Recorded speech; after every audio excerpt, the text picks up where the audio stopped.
ಸ್ನೇಹಿತರೆ, ಚಾನೆಲ್ಗೆ ಮತ್ತೊಮ್ಮೆ ಸ್ವಾಗತ. ನಾವೀಗ ಕರ್ನಾಟಕದ ಸುಂದರ ಜಿಲ್ಲೆಗಳಲ್ಲೊಂದಾದ ಹಾಸನದಲ್ಲಿದ್ದೇವೆ. ಹಾಸನ ಜಿಲ್ಲೆಯು ಬಯಲು ಸೀಮೆ ಮತ್ತು ಮಲೆನಾಡಿನ ಸಂಗಮವೂ ಜೊತೆಗೆ ಹಲವಾರು ಇತಿಹಾಸಗಳ ವಿಶೇಷತೆಗಳನ್ನು ಹೊಂದಿದೆ. ಅದೇ ರೀತಿಯ ಒಂದು ವಿಶೇಷ ಸ್ಥಳಕ್ಕೆ ನಾವೀಗ ಹೋಗ್ತಾ ಇದ್ದೇವೆ. ವರ್ಷದ 6 ತಿಂಗಳು ನೀರಿನಲ್ಲಿ ಮುಳುಗಿ ಹೋಗುವ ಮತ್ತೆ 6 ತಿಂಗಳು ದಡ ಸೇರುವ ಯಾವುದಾದರೂ ಚರ್ಚ್ ಬಗ್ಗೆ ನೀವು ಕೇಳಿದ್ದೀರಾ? ಇದನ್ನು ದ ಫ್ಲೋಟಿಂಗ್ ಚರ್ಚ್ ಅಥವಾ ಮುಳುಗುವ ಚರ್ಚ್ ಅಂತಲೇ ಕರೀತಾರೆ. ಇದಿರೋದು ಮತ್ತೆಲ್ಲೂ ಅಲ್ಲ, ನಮ್ಮ ಹಾಸನ ಜಿಲ್ಲೆಯ ಶೆಟ್ಟಿಹಳ್ಳಿಯಲ್ಲಿ. ಬನ್ನಿ ಇದರ ರಹಸ್ಯವನ್ನು ತಿಳಿಯೋಣ.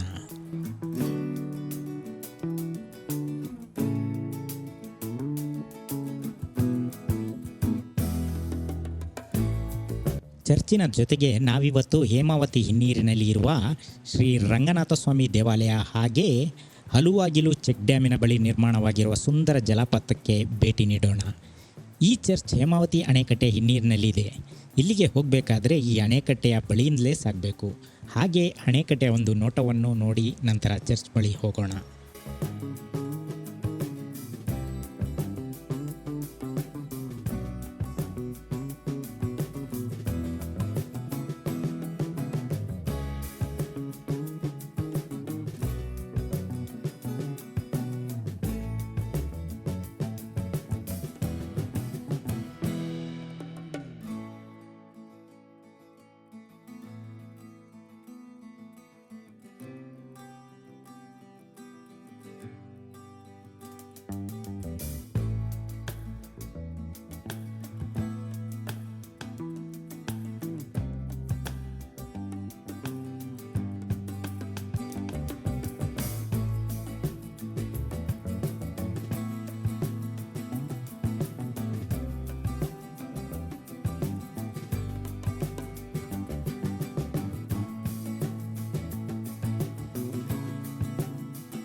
ಸ್ನೇಹಿತರೆ, ನಾವೀಗ ಶೆಟ್ಟಿಹಳ್ಳಿ ಚರ್ಚ್ ಬಳಿ ತಲುಪಿದ್ದೇವೆ. ನವೆಂಬರ್ ತಿಂಗಳು ಮುಗಿತಾ ಬಂದರೂ ಇನ್ನೂ ನೀರು ಕಮ್ಮಿಯಾಗಿಲ್ಲ. ನಾವಂತೂ ಚರ್ಚ್ ಬಳಿ ಹೋಗೋಕ್ಕಾಗಲ್ಲ. ಡ್ರೋನ್ ಮೂಲಕ ಚರ್ಚಿನ ವಿಡಿಯೋವನ್ನು ನೋಡೋಣ.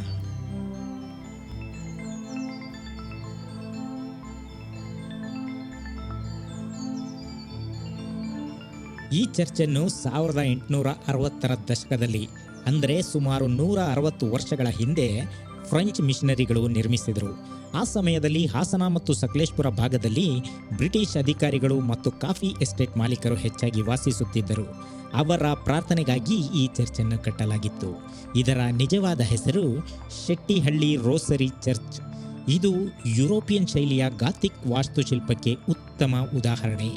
ಎತ್ತರವಾದ ಕಮಾನುಗಳು ಮತ್ತು ಕಂಬಗಳು ಇದರ ಹೈಲೈಟ್. ಒಂದು ಕುತೂಹಲಕಾರಿ ಸಂಗತಿ ಏನೆಂದರೆ, ಈ ಚರ್ಚ್ ಕಟ್ಟುವಾಗ ಸಿಮೆಂಟ್ ಜೊತೆಗೆ ಬೆಲ್ಲ ಮತ್ತು ಮೊಟ್ಟೆಯ ಮಿಶ್ರಣವನ್ನು ಬಳಸಲಾಗಿತ್ತಂತೆ. ಅದಕ್ಕಾಗಿಯೇ ಇಷ್ಟು ವರ್ಷಗಳ ಕಾಲ ನೀರಿನಲ್ಲಿ ಮುಳುಗಿದ್ದರೂ ಇದು ಇಂದಿಗೂ ಗಟ್ಟಿಯಾಗಿ ನಿಂತಿದೆ.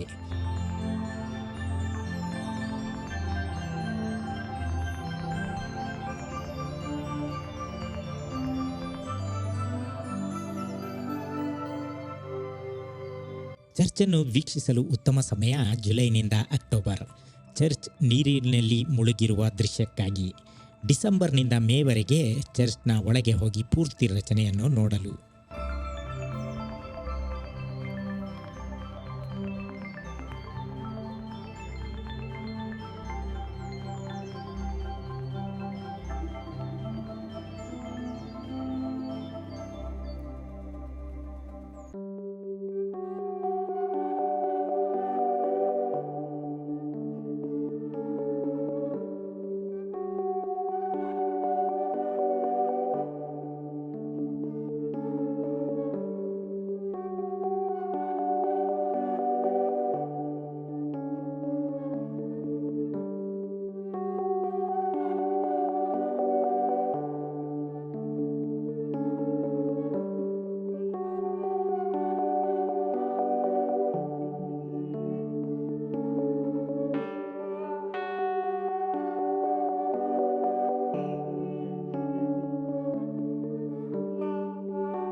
ನಾವೀಗ ಇಲ್ಲೇ ಪಕ್ಕದಲ್ಲಿರುವ ಹೇಮಾವತಿ ಹಿನ್ನೀರಿನಲ್ಲಿ ಕಟ್ಟಿರುವ ಹೊಸ ಸೇತುವೆಯನ್ನು ನೋಡಲು ಹೋಗ್ತಾ ಇದ್ದೇವೆ.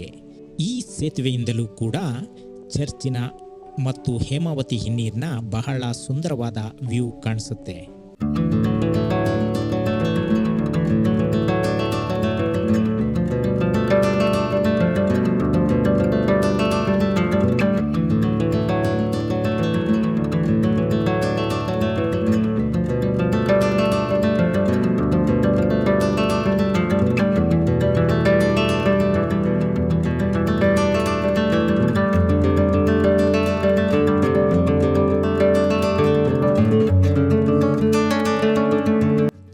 ಸೇತುವೆಯಿಂದ ಚರ್ಚ್ ಮತ್ತು ಸುತ್ತಲೂ ಹರಡಿರುವ ನೀರು ಅದ್ಭುತವಾಗಿ ಕಾಣುತ್ತದೆ.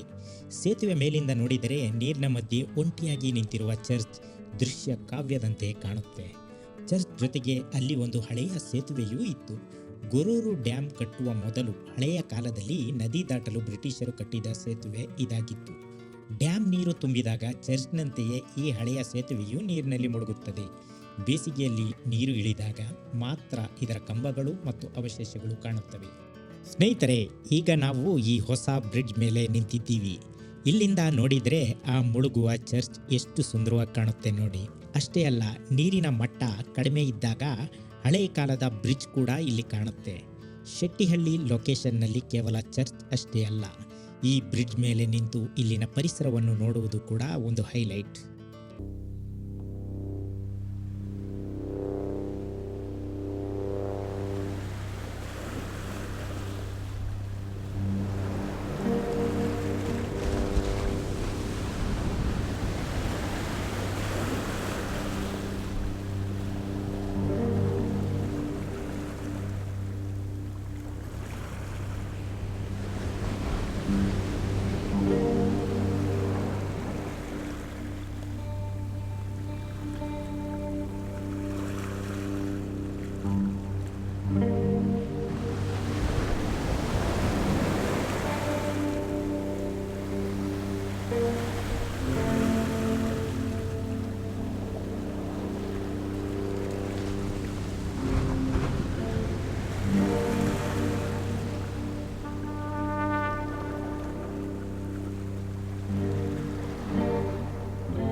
ಇದೇ ಗೊರೂರು ಡ್ಯಾಮ್ನ ಹಿನ್ನೀರಿನಲ್ಲಿ ಮತ್ತೊಂದು ಹಿಡನ್ ಪ್ಲೇಸ್ ಇದೆ. ಅದೇ ಕೋಣಾಪುರ ರಂಗನಾಥ ಸ್ವಾಮಿ ದೇವಸ್ಥಾನ. ನಮ್ಮ ಮುಂದಿನ ಪಯಣ ಈ ದೇವಸ್ಥಾನಕ್ಕೆ.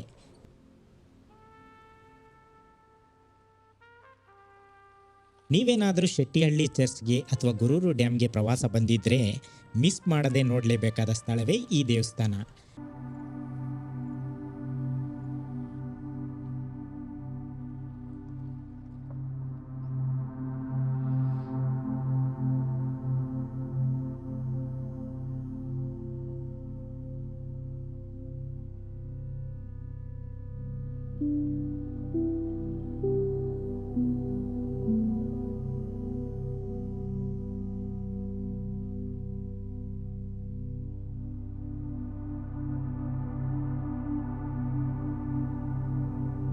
ಬ್ಯಾಕ್ ವಾಟರ್ನಲ್ಲಿ ತೇಲುವ ದ್ವೀಪದಂತೆ ಕಾಣಿಸುವ ಈ ಸ್ಥಳ ಕೋಣಾಪುರ ರಂಗನಾಥ ಸ್ವಾಮಿ ದೇವಸ್ಥಾನ. ಈ ದೇವಸ್ಥಾನ ಹಾಸನ ಸಿಟಿಯಿಂದ ಸುಮಾರು 22ರಿಂದ 25 ಕಿಲೋಮೀಟರ್ ದೂರದಲ್ಲಿದೆ. ಗೊರೂರು ಡ್ಯಾಮ್ನಿಂದ ಕೇವಲ 2-3 ಕಿಲೋಮೀಟರ್ ಅಂತರದಲ್ಲಿದೆ. ಹೇಮಾವತಿ ಜಲಾಶಯದ ಹಿನ್ನೀರು ತುಂಬಿದಾಗ ಈ ದೇವಸ್ಥಾನವು ನೀರಿನ ಮಧ್ಯೆ ಇರುವ ಒಂದು ದ್ವೀಪದಂತೆ ಕಾಣುತ್ತದೆ. ದೇವಸ್ಥಾನಕ್ಕೆ ಹೋಗಲು ಒಂದು ಸಣ್ಣ ರಸ್ತೆ ಇದೆ. ಅದರ 2 ಬದಿಗಳಲ್ಲಿ ನೀರು ನಿಂತಿರುವುದು ಅದ್ಭುತವಾಗಿ ಕಾಣುತ್ತದೆ. ಇದು ಪ್ರವಾಸಿಗರಿಗೆ ಅಷ್ಟಾಗಿ ಪರಿಚಯವಿಲ್ಲದ ಜಾಗ. ಹಾಗಾಗಿ ಇಲ್ಲಿ ಜನಜಂಗುಳಿ ಕಡಿಮೆ. ಪ್ರಶಾಂತವಾಗಿ ಕಾಲ ಕಳೆಯಲು ಮತ್ತು ಫೋಟೋಶೂಟ್ಗೆ ಇದು ಬೆಸ್ಟ್ ಪ್ಲೇಸ್. ಇಲ್ಲಿನ ಮುಖ್ಯ ದೇವರು ಶ್ರೀ ರಂಗನಾಥ ಸ್ವಾಮಿ ವಿಷ್ಣು. ದೇವಸ್ಥಾನದ ಆವರಣದಲ್ಲಿ ಹನುಮಂತನ ವಿಗ್ರಹವೂ ಇದೆ. ಇದು ಪುರಾತನ ದೇವಸ್ಥಾನವಾಗಿದ್ದು ಗೊರೂರು ಡ್ಯಾಮ್ ಕಟ್ಟಿದ ನಂತರ ಸುತ್ತಲೂ ನೀರು ಆವರಿಸಿಕೊಂಡಿದೆ. ಹೀಗಾಗಿ ಇದಕ್ಕೆ ಒಂದು ವಿಶಿಷ್ಟ ಸೌಂದರ್ಯ ಬಂದಿದೆ. ಸ್ನೇಹಿತರೆ, ನೀವು ಗೊರೂರು ಡ್ಯಾಮ್ ಅಥವಾ ಶೆಟ್ಟಿಹಳ್ಳಿ ಚರ್ಚ್ಗೆ ಬಂದರೆ ಕೇವಲ 15 ನಿಮಿಷ ಡ್ರೈವ್ ಮಾಡಿದರೆ ಈ ಜಾಗಕ್ಕೆ ಬರಬಹುದು. ಫ್ಯಾಮಿಲಿ ಜೊತೆ ಸಂಜೆ ಕಳೆಯೋಕ್ಕೆ ಇದು ಪರ್ಫೆಕ್ಟ್ ಸ್ಪಾಟ್. ಶೆಟ್ಟಿಹಳ್ಳಿ ಚರ್ಚ್ ಹೇಗೆ ಮುಳುಗುವ ಚರ್ಚ್ ಆಗಿದೆಯೋ ಹಾಗೆ ಕೋಣಾಪುರ ರಂಗನಾಥ ಸ್ವಾಮಿ ದೇವಸ್ಥಾನವು ತೇಲುವ ದೇವಸ್ಥಾನ ಎನ್ನಬಹುದು.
ಮುಂದಿನ ಭೇಟಿ ಇಲ್ಲೇ ಹತ್ತಿರದಲ್ಲಿರುವ ಮತ್ತೊಂದು ಸುಂದರ ಹಾಸನ ಸಿಟಿಯಿಂದ ಕೇವಲ 10 ಕಿಲೋಮೀಟರ್ ದೂರದಲ್ಲಿ ಒಂದು ಮಿನಿ ಜಲಪಾತ ಇದೆ ಅಂತ ನಿಮಗೆ ಗೊತ್ತಾ? ಅದೇ ಹಲುವಾಗಿಲು ಫಾಲ್ಸ್ ಅಥವಾ ಹಲುವಾಗಿಲು ಚೆಕ್ ಡ್ಯಾಮ್.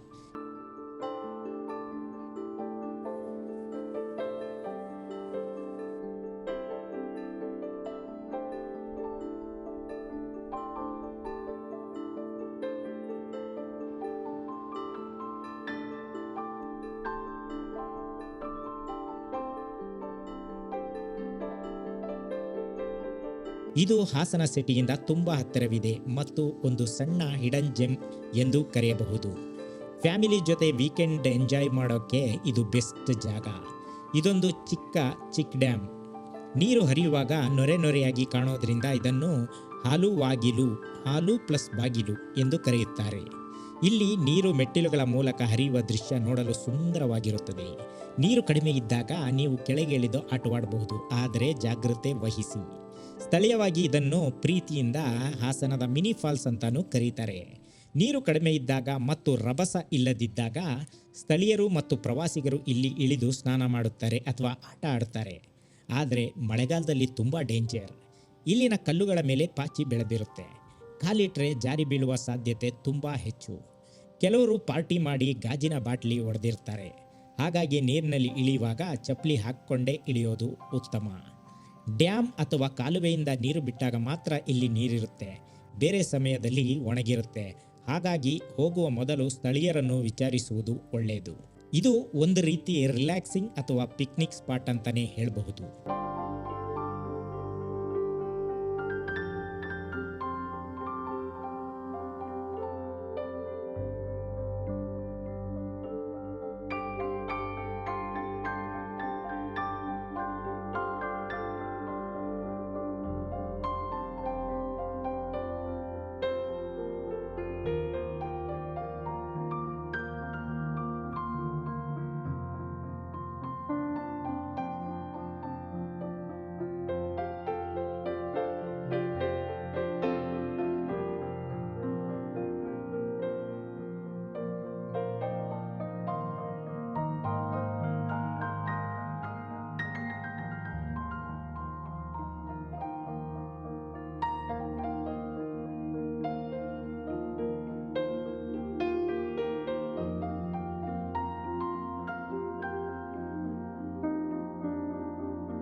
ಸ್ನೇಹಿತರೆ, ಈ ವ್ಲಾಗ್ ನಿಮಗೆ ಇಷ್ಟ ಆಗಿದೆ ಅಂತ ಅನ್ಕೋತೀನಿ.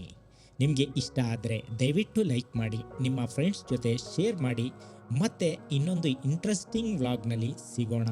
ಅಲ್ಲಿವರೆಗೆ ಟೇಕ್ ಕೇರ್ ಮತ್ತು ಹ್ಯಾಪಿ ಟ್ರಾವೆಲಿಂಗ್.